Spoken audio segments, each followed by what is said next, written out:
जब जब भी शाला संचालन का की जवाबदारी जो मुझ पर आई, मैंने उसको बखूबी निभाने का प्रयास किया। हो सकता है कि कुछ कमियां भी रही हैं। बातें नहीं करेंगे बेटा।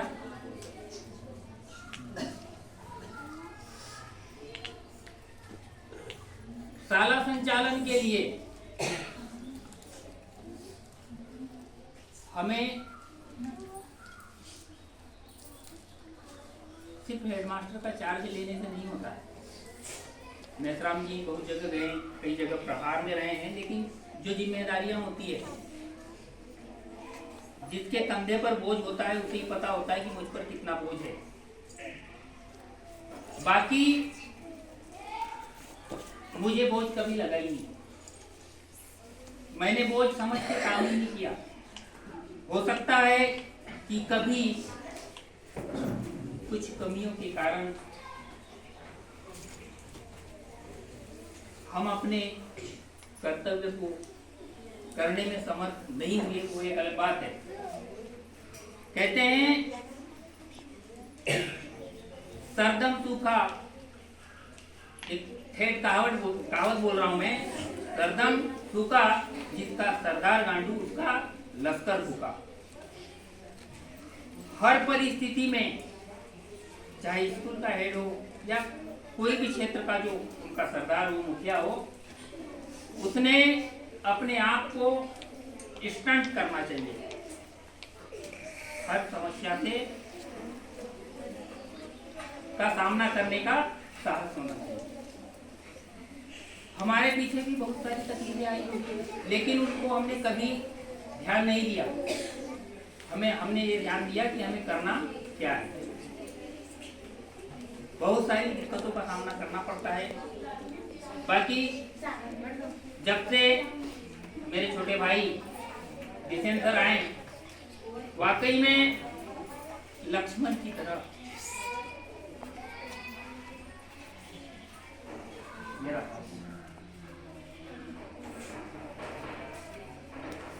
अब भीमते सर जी को तो आप सभी जानते हैं, इनके लिए मेरे पास शब्द ही नहीं है। ऐसे व्यक्ति बड़े मुश्किल से मिलते हैं और नसीब वालों को मिलते हैं।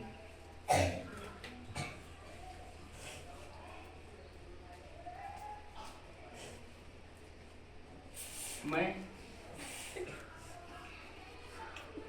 बदनसीब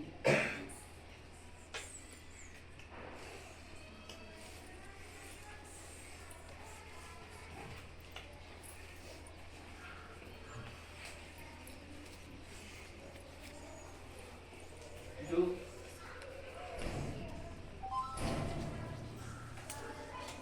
ऐसे साथियों को छोड़ दिया।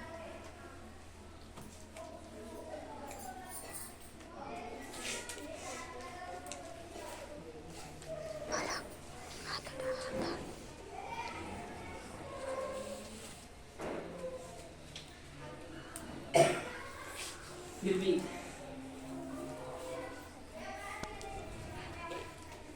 हम सरकारी नौकर हैं, क्या है, हम भी ड्यूटी कर रहे हैं, हम भी नौकर हैं, है ना।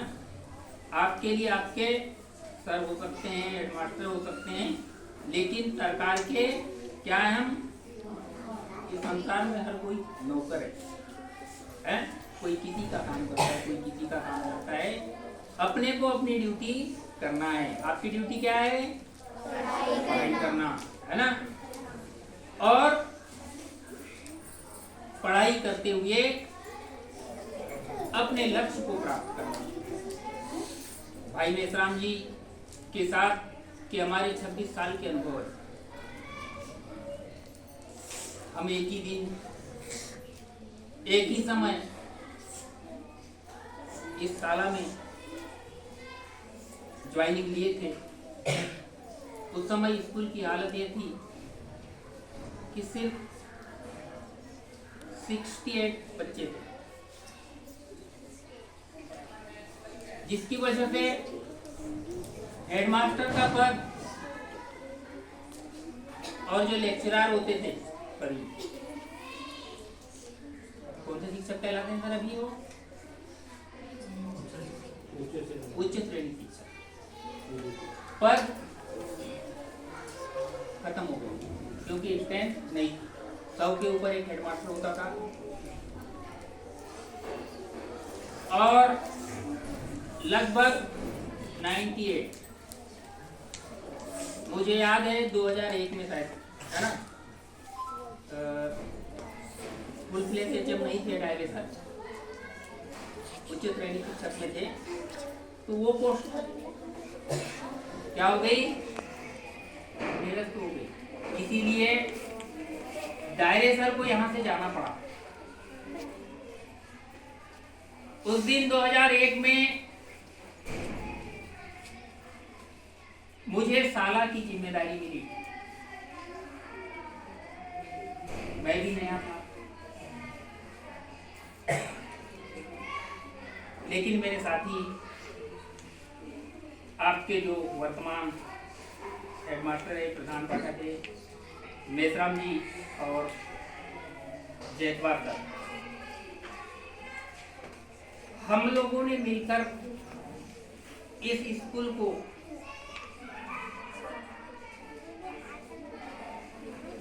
उच्च शिखर पर ले जाने के लिए प्रण किया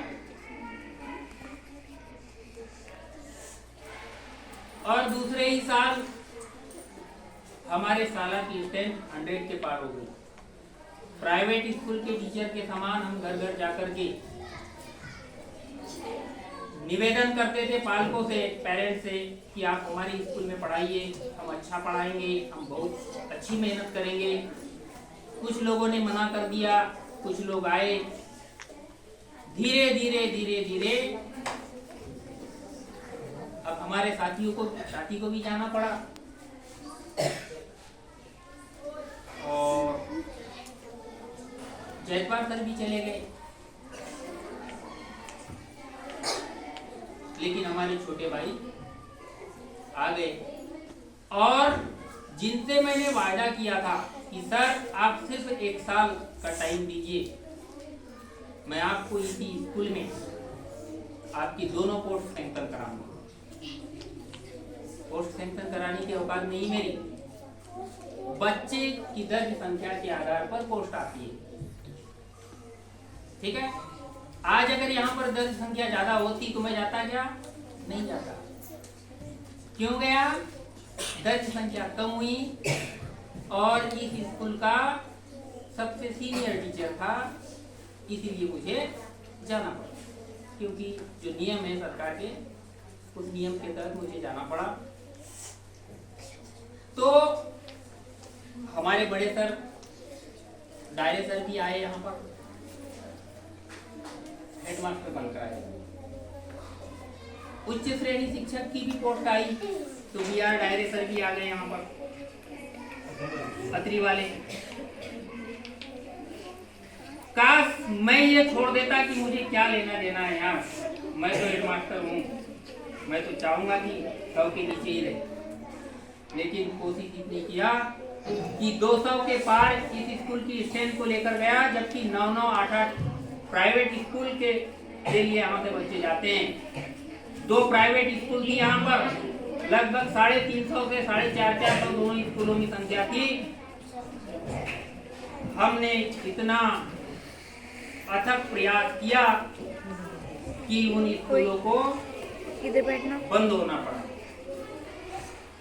कोई हमारी दुश्मनी नहीं थी, हमने कसम खाई थी कि हम सरकार की नौकर है, हमको जो काम दिया गया है, जो लक्ष्य है हमारा, उस लक्ष्य को प्राप्त करेंगे। और एक समय हमारे पास 200 के पास, सिर्फ मिडिल स्कूल की बता रहा हूँ मैं, मिडिल स्कूल की जो संख्या है हमने अपने कार्यकाल में 200 के पार पहुंचाया। कुछ हठात भी नहीं प्राइवेट स्कूलों के साथ में कि विषमता के कारण हमारे यहाँ के बच्चे जा रहे हैं, है ना। तो मैंने बोला ये सब अपनी बातें हैं, आप अपना कर्तव्य कीजिए, मैं अपना कर रहा हूँ। मैंने अपने कार्य को बंद नहीं किया। अब ये आया क्या, CM राइज आया। क्या आ गया? तो CM राइज में हमारे पास जो बच्चे थे उससे फर्क पड़ा। लेकिन पिछले बार हम वर्ल्डोला गए, सब लोग भी आए थे साथ में, वहाँ के बालकों से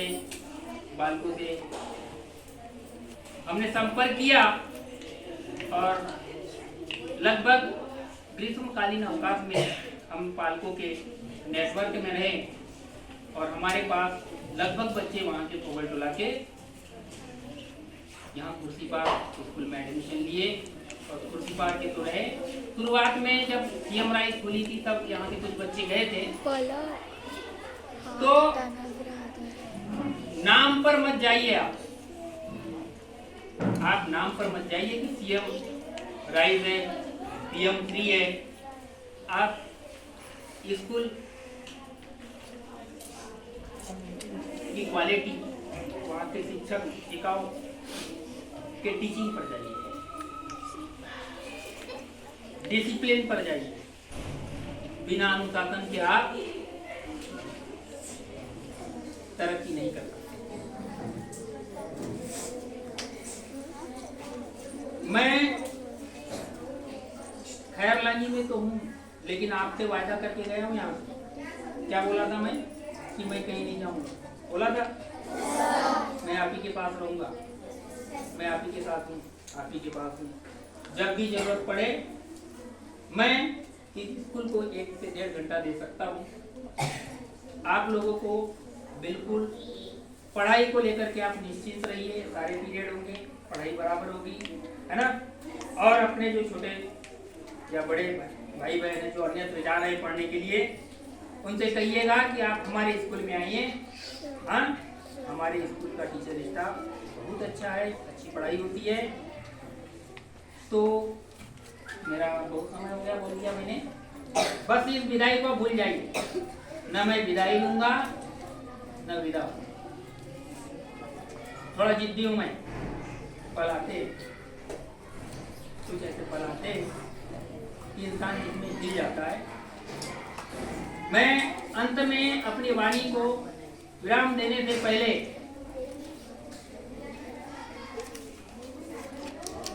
दो लाइनें बोलूंगा जो अक्सर आपको बोला,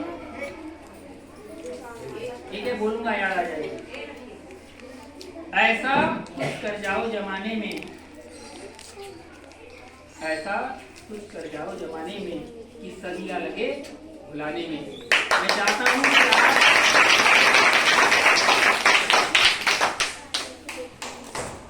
इतिहास के पन्नों पर आपका नाम आए और आपकी ख्याति दूर दूर तक जाए, ताकि हमें गर्व महसूस हो कि ये हमारे बच्चे हैं। हम गर्व से कह सकें कि ये मेरा बच्चा है। कल मैं आपको एक, सब लोगों को शायद पता है, मैं खैरलानी स्कूल तो गया हूँ, लेकिन कल मुझे एक नया आदेश मिला है। संकुल कोऑर्डिनेटर, संकुल समन्वयक का, इसके अंतर्गत मुझे 31 स्कूल की जिम्मेदारी मिली है। उल्लास नव भारत साक्षरता मिशन के तहत। तो अब मैं आपके पास आते रहूंगा। कल हमने 3 स्कूल का दौरा किया था, आज खुर्सीपार का हो गया। तो अब हम उस स्कूल से थोड़े फ्री हो गए सर, क्योंकि कहते हैं कि हेडमास्टर होता है, प्राचार्य होता है। हमने भले यहाँ पर 26 साल अपने हिसाब से काम किया होगा, लेकिन वहाँ के प्राचार्य को देखना पड़ता था। कहीं जाना भी है तो निवेदन करना पड़ता था कि सर आज मुझे फलानी जगह जाना है ना। तो ये सारी चीजें रहती है। बाकी इस स्कूल से जो मुझे मोह है, मेरे बच्चों से जो मोह है, ये कभी नहीं छूटने वाला।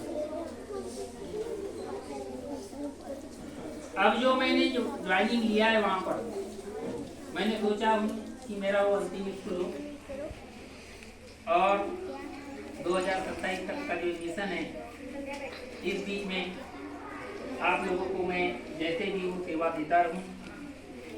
आज सब खुश रहे, स्वस्थ रहे।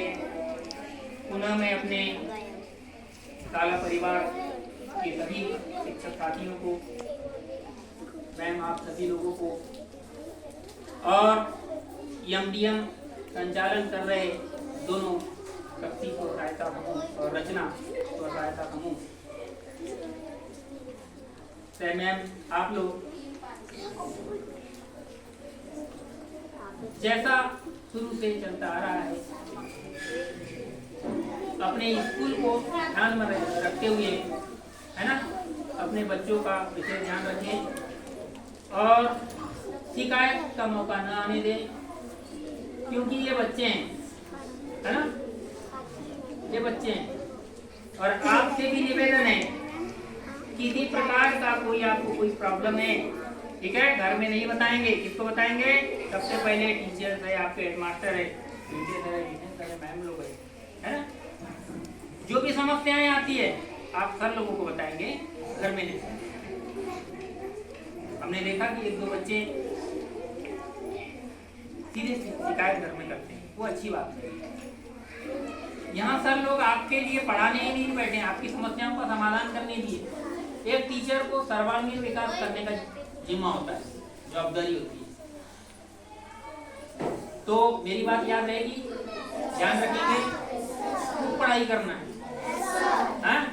हमसे भी बड़े टीचर बनना है, हाँ? और टीचर ही नहीं बनना है, हाँ? कोई तहसीलदार बनो, कोई कलेक्टर बनो, कोई डॉक्टर बनो, कोई इंजीनियर बनो और कोई नेता बनो। तो हम आपके पास आएंगे कि बेटा हमारा ये काम है, आप कर दो, तो करेंगे फिर? चलिए, इसी खुशनुमा माहौल के साथ मैं सभी शिक्षक साथियों को, पूरे शाला परिवार को का तहे दिल से आभारी हूँ। धन्यवाद। आपने जो